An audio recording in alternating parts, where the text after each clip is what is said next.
کہ ذکر اصل میں ہے اللہ کی یاد، اصل ہے اللہ کی یاد۔ اگر آپ کے ذہن میں اللہ کی یاد موجود ہے اور آپ کوئی بھی کام اللہ کے لیے انجام دے رہے ہیں، بس ذکر یاد رکھیے گا۔ ہم سمجھتے ہیں ذکر سے کیا مراد ہے؟ اللہ اللہ اللہ اکبر سبحان اللہ، یا نماز یا قرآن؟ نہیں، صرف اس میں مقید نہیں ہے۔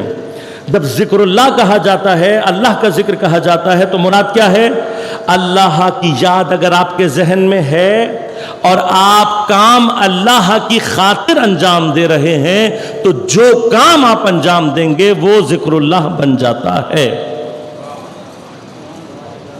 کچھ مقامات بیان کر دوں تاکہ ذہنوں میں کچھ چیزیں کلیئر رہیں۔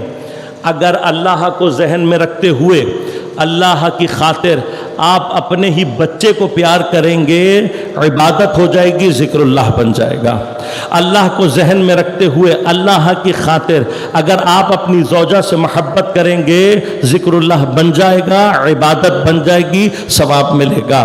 بیوی اگر اللہ کو ذہن میں رکھتے ہوئے اللہ کی خاطر شوہر کی اطاعت کرے گی، اسے خوش رکھنے کی کوشش کرے گی، گھر میں جو کام انجام دے گی، گھر کا کام کر رہی ہوگی اللہ کی خاطر، اللہ کو ذہن میں رکھ کے کر رہی ہوگی، ذکر اللہ کر رہی ہوگی، عبادت کر رہی ہوگی۔